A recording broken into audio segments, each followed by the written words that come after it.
pitié. Ô Christ, prends pitié.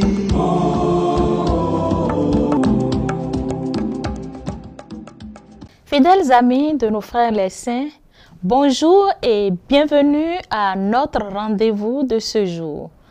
Nous sommes aujourd'hui le 20 mai. L'Église nous propose de contempler la figure de Saint Bernardin de Sienne. Né le 8 septembre 1380, jour de la nativité de Marie, Bernardin fut privé tout jeune de ses nobles et pieux parents. Mais il trouva dans l'une de ses tantes une véritable mère. Voyant un jour cette femme refuser de donner à un pauvre, il lui dit, « Pour l'amour de Dieu, donnez à ce pauvre, autrement je ne prendrai rien aujourd'hui. » À 17 ans, il entra dans une confrérie de gardes-malades où il exerça pendant 40 ans dans un hôpital avec un dévouement et une douceur rare, toutes les infirmités humaines. L'inspiration du ciel le conduisit chez les franciscains qui le lancèrent bientôt dans la prédication. Le principal caractère de la vie de ce grand saint, c'est son amour extraordinaire pour la très sainte Vierge.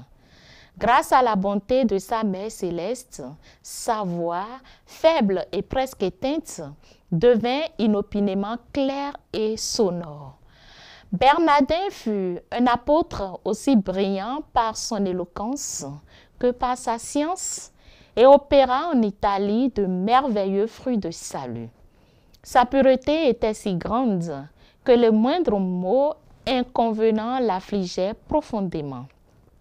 Silence, disaient les étudiants, quand ils le voyaient apparaître au milieu de leur conversation trop libre.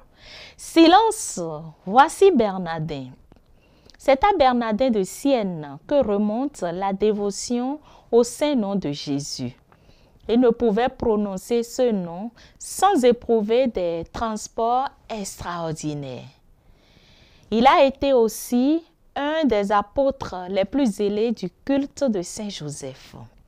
Faisant un jour l'éloge de la Sainte Vierge, il lui appliqua cette parole de l'Apocalypse. Un grand signe est apparu au ciel. Au même instant, une étoile brillante parut au-dessus de sa tête. Une autre fois, parlant en italien, il fut parfaitement compris par des auditeurs grecs qui ne connaissaient que leur langue maternelle. Un jour, un pauvre lépreux lui demanda l'aumône. Bernardin, qui ne portait jamais d'argent, lui donna ses souliers. Mais à peine le malheureux les eut-il chaussés qu'il se sentit soulagé et vit disparaître toute trace de lèpre.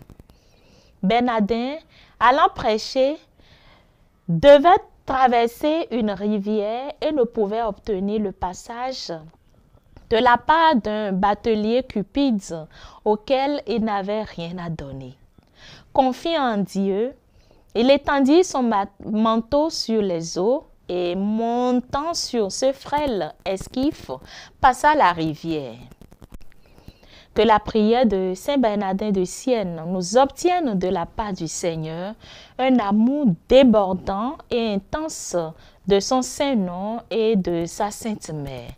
Nous pourrons ainsi être des témoins de l'amour de Dieu auprès de nos frères en humanité. Bonne fête à tous les heureux et heureuses de ce jour, à vous tous qui célébrez un événement. On se dit à demain avec la grâce de Dieu. Au revoir. Oh, tous les saints, priez pour nous. Oh, tous les saints, priez pour nous. Ô Seigneur, prends pitié. Ô Christ, prends pitié.